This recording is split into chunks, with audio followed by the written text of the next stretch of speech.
Nakundi pfa uzagushyingura. Pfa uzagushyingura. Nuko baramubambye koko.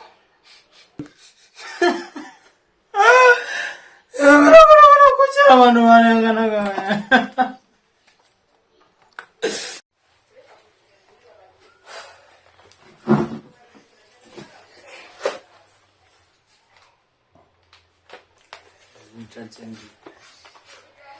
Mana ukurikiye abantu bacu, Mana ukurikiye Yesu Kristo umwana wawe, mwami ndakwinginze ngo udufashe. Abumva igishinwa, abumva ikinyarwanda, abumva icyongereza, abumva n'igiswahili byose, Mana ndakwinginze.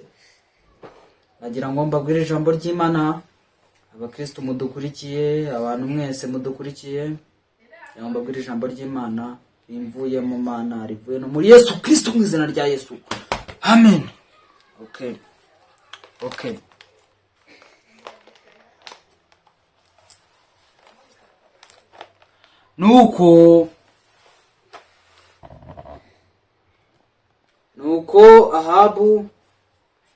Nuko Ahabu abwira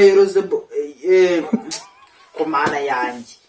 Abwira Yerozebuwani ati, wowe uri kungambanira, kandi umuntu ungambaniye ntabwo bijya bimugwa amahoro. Yerozebuwani aravuga ati, ntako iyi nkuru irashekeje kandi nababaje. Ahabu aravuga ati, ntabwo ngambanira.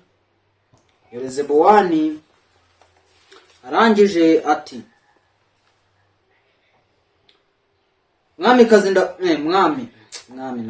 mwami ndakwinginze udufashe, ureka kuvuga ko tukugambanira. Umwami ati, ndi kuvuga wowe wenyine. Yerozebuwani ajya kuregera Elizabeli. Elizabeli ajyana na Ahabu mu mubambe, ariko nimumwice. Ibaze nawe kukubamba barangiza ngo ntibakwice kandi bakubambye. Undi mugore ati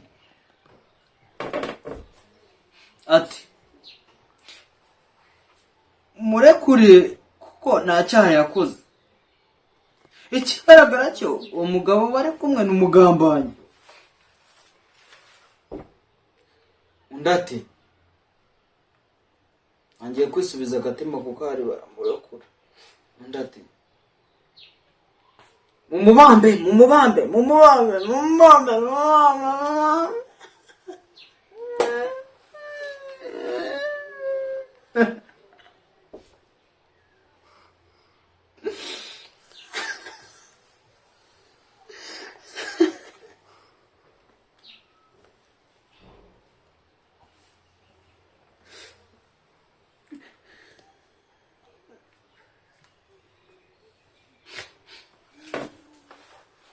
Abagore ni abagome bya danje.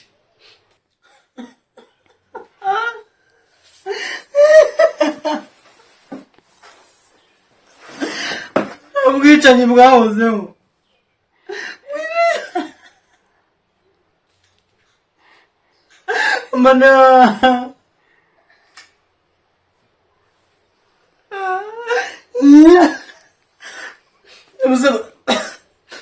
Abantu bazapfa bazira ubusa. Nawe uri kukugambanira. Arangije baramubambye we.